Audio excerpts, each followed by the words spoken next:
5:12 in the morning. The room's black except for a thin blue line leaking through the blinds. A truck downshifts somewhere on a hill outside. A dog barks once and gives up. And under that blanket a war is already running. One half of the brain going 5 more minutes, the other half already half reaching for the floor. Nobody films this war. No scoreboard, no crowd, no highlight reel plays it back later that night.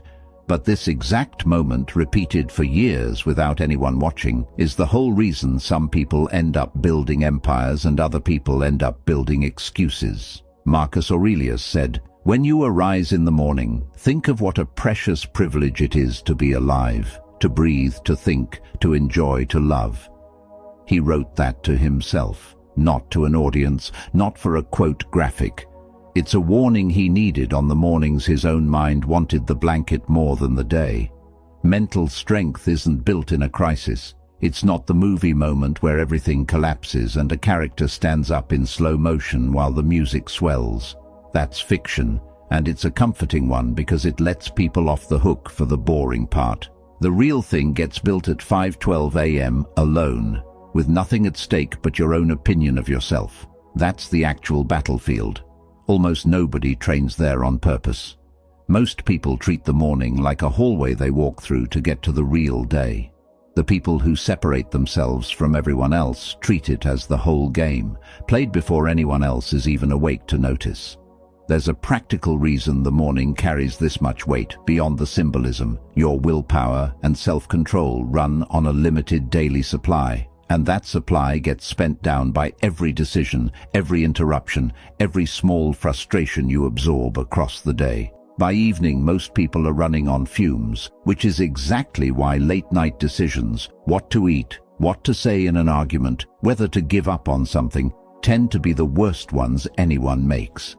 The morning is the one window where that tank is still full. Waste it on chaos and indecision, and you're trying to build discipline later in the day with whatever's left over. Win it, and everything after inherits the strength you built first. So here's what you're getting.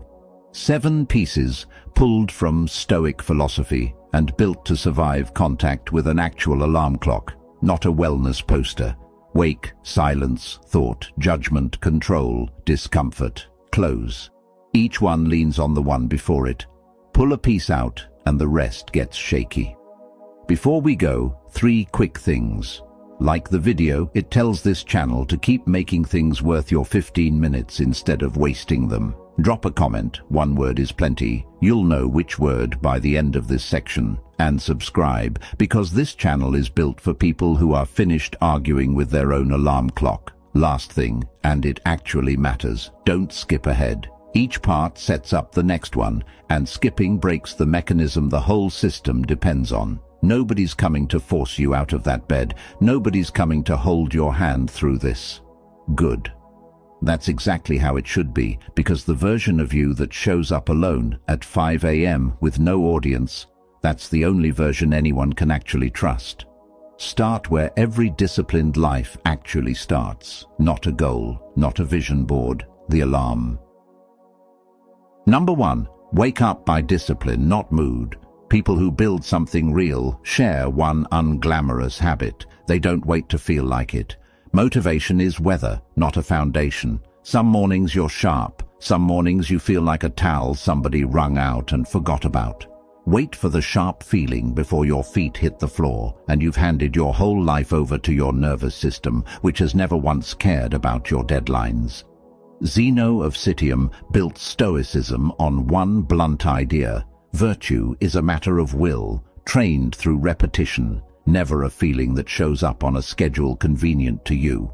He didn't trust inspiration, he trusted rehearsal. Here's what's actually happening in your skull that first minute. Your prefrontal cortex, planning, judgment, delayed gratification, is still booting up, sluggish, half-formed. Your limbic system is already wide awake and screaming for 5 more minutes. It's not a fair fight, never has been. Negotiate with your mood in that window, and your mood wins because it had a 2-minute head start before your logic even walked into the room. So skip the negotiation. Don't ask, do I feel like getting up? Ask, What did I already decide last night? Make the call with a clear head, hours earlier, and let the groggy version of you simply carry it out. No courtroom at 5 a.m. Just execution of a decision already closed. That's the whole trick behind putting your phone across the room. It was never about the phone. It's about removing the option to lie there arguing with yourself while your logic is at its weakest point of the day. Feet hit the floor. The war's basically over. Standing changes your body faster than thinking ever will. Here's a way to make that first move automatic instead of something you have to think through half asleep. Pick one physical action, small and specific, and treat it as the trigger that ends the negotiation the second the alarm goes off. Not get up. That's too vague to act on at 5 a.m. Something concrete, both feet flat on the floor within 5 seconds, or sitting fully upright before your hand is even allowed near the snooze button. The specific action matters less than the fact that it's decided in advance and doesn't require a judgment call in the moment. Lay your clothes out the night before too, and put a glass of water where you'll see it first. None of this is about the water or the clothes. It's about stripping away every small decision point your groggy brain could use to talk you back into bed.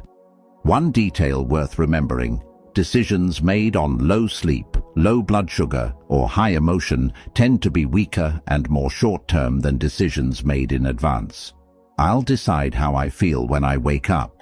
Sounds flexible. It's actually outsourcing a real decision to the weakest, foggiest version of yourself available.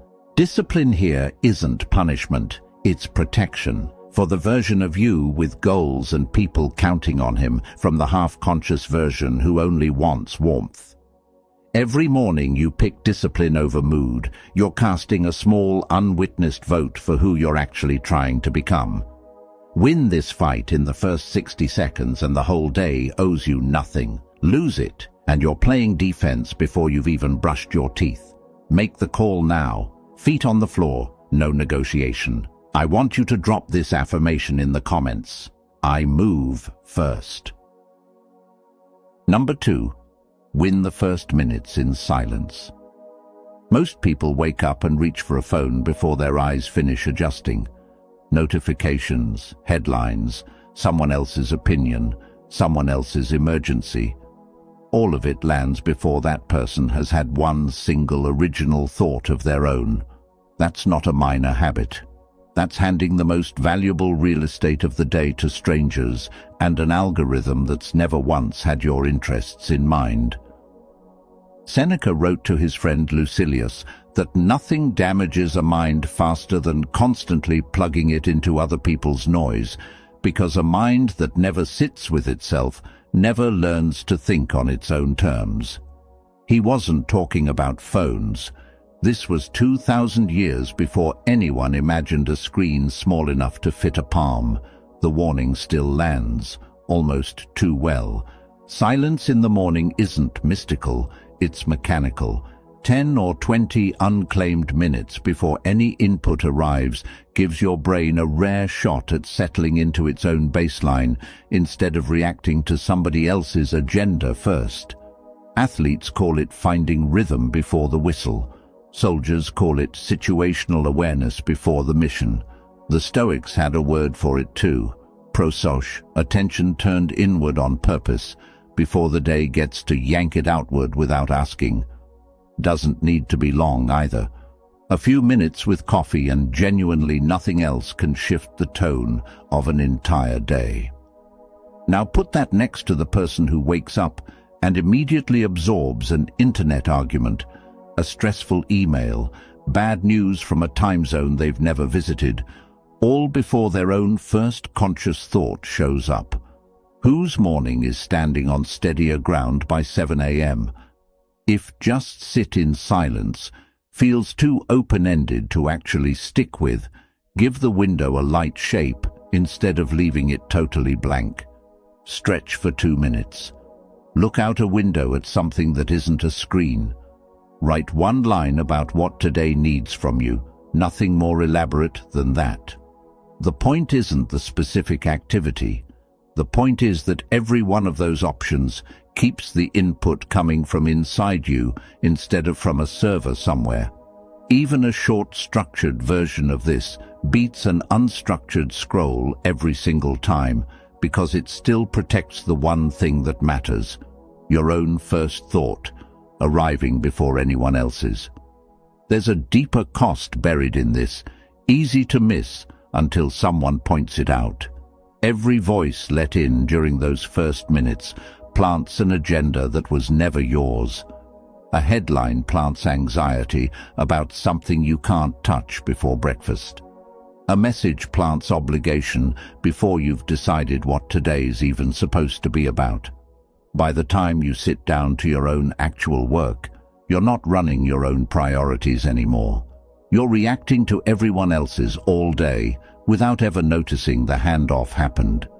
People who seem unshakable in a crisis usually guard this window like it's expensive, because it is. Not antisocial. Just aware that a mind flooded with other people's static from minute 1 has almost no shot at original thought by minute 60, talent aside. Try it once. Leave the phone in the other room until the coffee's gone, and you've had one unclaimed thought that belonged to you. Notice what changes when you, not a stack of notifications, get first pick of what matters. Guard those minutes like they cost something, because they do. That silence is the most expensive 15 minutes you own, and you're the only one who can spend it right. I want you to drop this affirmation in the comments. My silence is mine. Number 3. Control the first thought. The first thought after waking sets the weather for hours. Dread about a hard conversation, and your body braces for a fight that hasn't started yet. Leftover resentment from yesterday, and you're refighting something that already ended. Marcus Aurelius wrote, in that same private notebook, that you have power over your mind, not over outside events, and knowing this gives you a strength most people never bother claiming. Not comfort dressed up as philosophy. A mechanism, stated plainly. The event doesn't set your state. Your read on the event does, and a read on things is trainable. Most people assume the first thought just happens to them, like weather over a coastline. Half true. The very first flicker does arrive uninvited. That part's neurology, not choice, and fighting it wastes energy. But the second thought, the one deciding whether you follow the flicker into a spiral or steer it somewhere useful, that's where the actual choice sits. Almost nobody trains that second thought, ever. Think of it as a dial that tunes itself automatically based on habit and yesterday's stress level. You get a few seconds to decide whether to stay on that station or turn it. People who look calm under real pressure aren't people who never have a bad first thought. They've just turned that dial enough times that it happens almost without thinking now. One cheap trick works better than it should. Decide the night before specifically what tomorrow's first thought is going to be. Not good vibes only floating with no anchor. Something real. Today I finish the proposal. Today I stay level with my kid even when he pushes back at breakfast. Preload the thought, and you starve the exact space where anxiety usually gets there first. For the mornings, the negative thought slips through anyway, and some mornings it will, no matter how well you prepare. A short 3-step move helps more than trying to just force positivity over it. Name it, plainly, even in one word. Dread, anger, tired. Naming a feeling this specifically tends to loosen its grip almost immediately before you've done anything else about it. Then question it. Is this actually true right now, or is it just familiar? Then replace it with the sentence you decided on the night before. That's the whole sequence. Name, question, replace. And it works in under 30 seconds once you've run it a few times. Hijack your own first thought before randomness picks it for you, and you've drawn one of the quieter lines separating people who drift through their day half a step behind, from people who walk into the morning already holding the wheel. Claim that first thought like it's territory, Because it is. Nobody else gets a vote on what runs through your head at 5 a.m. Not your inbox. Not yesterday. Not the version of you that gave up last week. You decide, and you decide first. I want you to drop this affirmation in the comments. I choose my first thought. Number 4. Use Stoic reflection to govern emotion. Emotion feels like it shows up from nowhere, fully formed. Anger flashes, anxiety creeps in sideways, sadness settles like weather.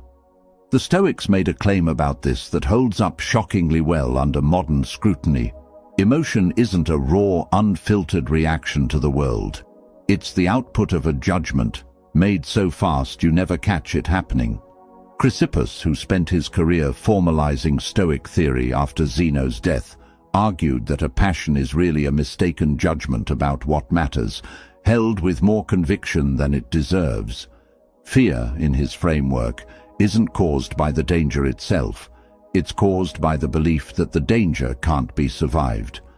Shift the belief even slightly, and the emotion shifts with it, sometimes fast enough to surprise you. Two people can live through the identical event and walk away with two totally different emotional weather systems, purely based on the private verdict each of them hands down afterward. A cancelled flight ruins one person's week. It buys the other person an unplanned quiet afternoon. Same event, same facts, opposite verdicts. Mornings make good practice ground for this, mostly because nothing catastrophic has usually happened by 6 a.m. yet. Low stakes, high visibility. Ask yourself what judgment is sitting underneath whatever you're currently feeling. Accurate or just familiar? Useful or just a habit dressed up as truth? Worth saying directly, this isn't about switching emotion off. Plenty of people mistake Stoicism for flatness. It's closer to the opposite. You're not told to feel nothing. You're taught to check what you're privately telling yourself before the feeling gets loud enough to run the whole day without your permission. What am I assuming, and is it actually true, can diffuse a spiral before it picks up any real speed. The Stoics had a specific morning exercise for this, sometimes called negative visualization. Before the day starts, spend 30 seconds picturing something realistic that could go wrong.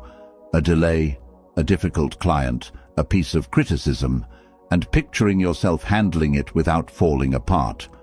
This isn't pessimism, and it isn't inviting bad luck in. It's rehearsal. By the time the actual setback shows up, if it shows up at all, some part of you has already walked through it once and knows it's survivable.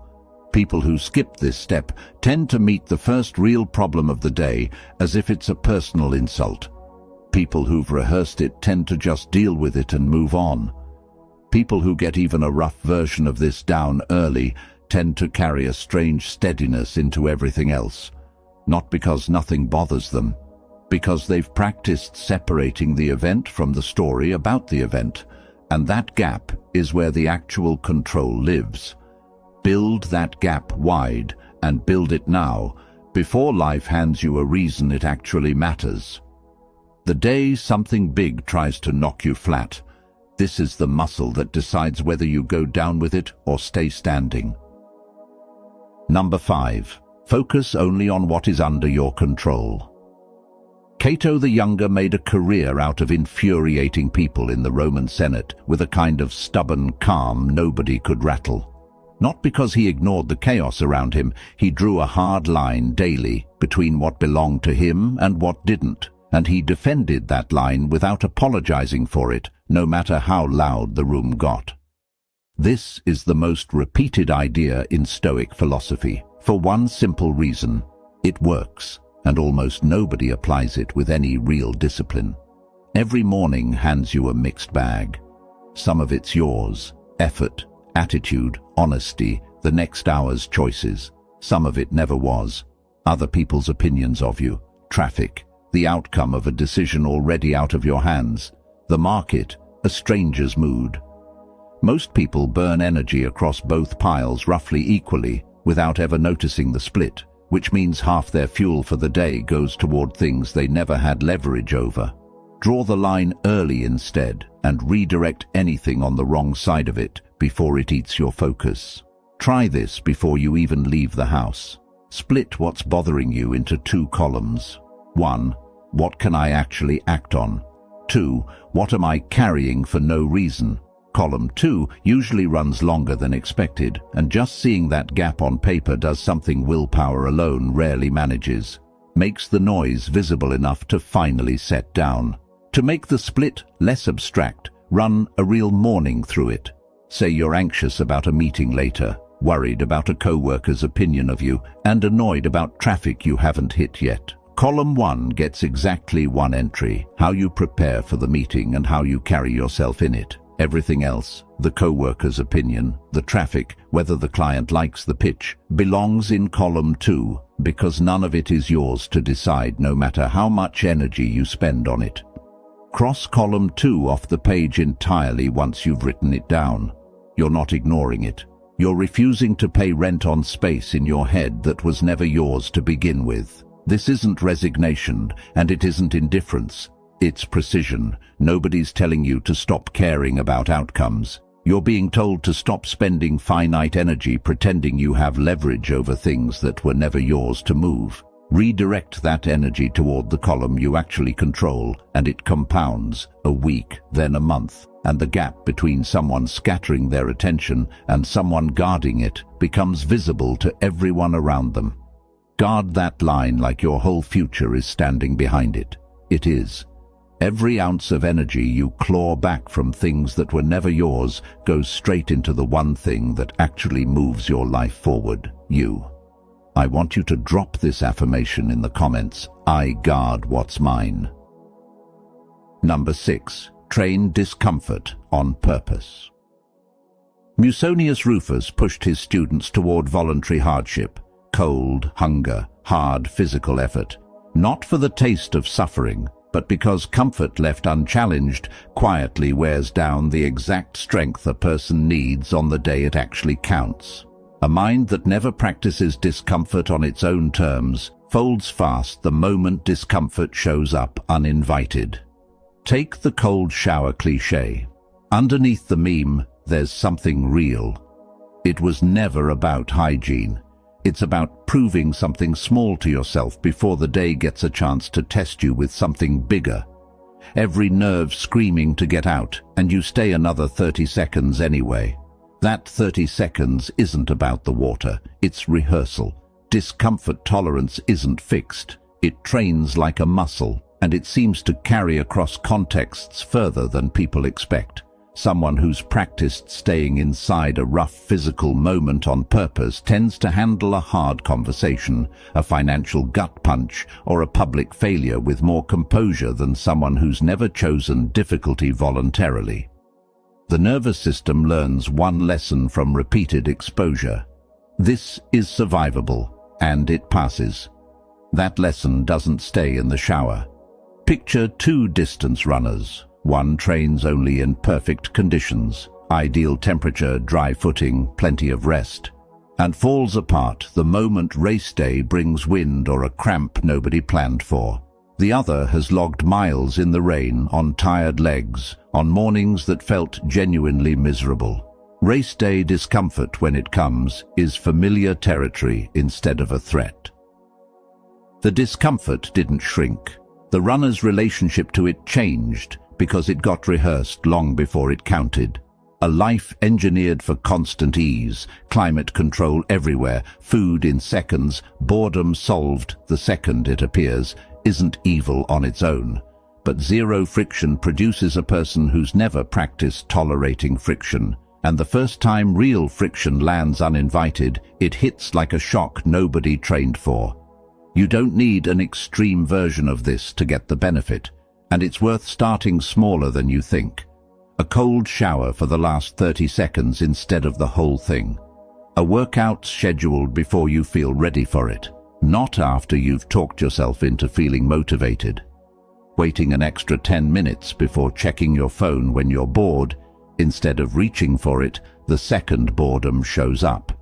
If you're dealing with a heart condition or another health issue, check with a doctor before adding sudden cold exposure or intense exertion. The goal here is controlled, deliberate difficulty, not recklessness. Small and consistent beats extreme and abandoned after 4 days, every time. The morning's the one stretch of the day fully under your control, before obligations pile up. Cold water, a workout tackled before you feel ready, the task you've been avoiding handled first instead of last. Small, chosen difficulty, repeated without ceremony, builds exactly the capacity unchosen difficulty will demand later without asking permission. Nobody trains for the storm during the storm. You train now, alone, on purpose, so that when the real thing shows up uninvited, it finds someone who's already been through this before. I want you to drop this affirmation in the comments. Discomfort builds me. Number 7. End the morning with intention, not chaos. Cleanthes, who took over the Stoic school after Zeno died, closed each day with an honest review, checking whether his actions had matched what he claimed to stand for. The same discipline applies to how a morning ends, not just how a full day wraps. Most mornings don't end on purpose at all. They just dissolve into whatever the first meeting or the first email demands. A morning that ends deliberately has a clear final beat. A plan reviewed, one priority named, a single sentence about what today's version of winning looks like. A morning that just runs out, gets swallowed by whatever's loudest, and by 10 a.m., that person's already reacting to everyone else's agenda instead of running their own. This last piece is what turns 6 separate habits into one system. Woke by discipline instead of mood. Protected the silence before input flooded in.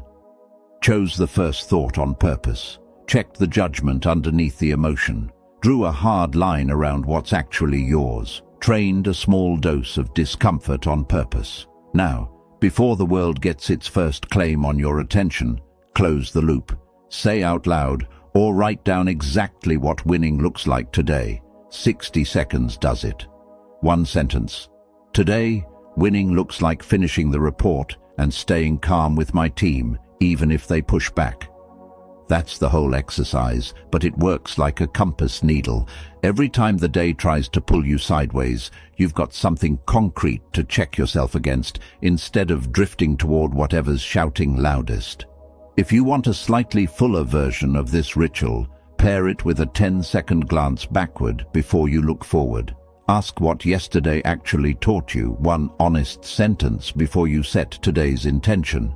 Maybe yesterday showed you that you snapped at someone when you were tired, or that you handled a setback better than expected. Either way, carry that one lesson into the sentence you write for today. This turns the closing ritual into something that compounds morning over morning, instead of resetting to 0 every single day. Each morning inherits something real from the one before it. People who build this habit describe their days as less chaotic, even when the actual workload never changed. Not a coincidence. Chaos usually isn't about how much is happening. It's about how little direction someone had walking in. 7 fights, 7 wins. Close this one out, and you walk into the rest of your day already ahead of everyone who's still deciding how they feel. I want you to drop this affirmation in the comments. I close my morning on purpose. Here's the part most people won't say out loud. Mental strength was never built in some cinematic breakthrough with music swelling behind it. It gets built in a bedroom before sunrise, through a sequence most people quit repeating after a few days. Discipline over mood, silence before noise. The first thought, claimed instead of left to chance. Judgment, checked before it turns into an emotion running the whole day. A hard line around what's actually yours. Discomfort chosen instead of dodged. A morning closed on purpose instead of left to dissolve into whatever's loudest. 7 pieces, 1 system. None of it requires talent. It requires repetition on the exact mornings nobody's watching, and nothing about it feels urgent. That's precisely why so few people ever build it, even though almost everyone says they want it. The 1% aren't smarter. They just keep showing up for a version of themselves that most people quietly abandon around week 2, once the novelty's gone and nobody's clapping. If you want the whole thing in one glance before you close this video, here it is. Decide your first move the night before, so there's nothing to negotiate at 5 a.m. Protect 15 unclaimed minutes before any screen gets a vote. Preload your first thought so anxiety doesn't get there first. And if it slips through anyway, name it, question it, replace it. Run 30 seconds of negative visualization so nothing catches you off guard. Split your worries into what's yours and what isn't, and stop paying rent on the second column. Choose one piece of voluntary discomfort, small and consistent, over the version of comfort that leaves you untested, and close the loop with one sentence about what winning looks like today, built on one honest lesson from yesterday. 7 moves, maybe 15 minutes total, once it's a habit instead of an effort. Here's the part that should light a fire under you. Nobody is coming to save your mornings for you. No system, no app, no motivational video is going to reach through the screen and drag you out of bed. That job was always yours. It still is.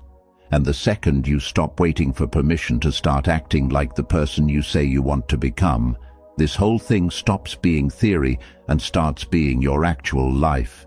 Don't try to run all 7 tomorrow. That plan fails by Wednesday.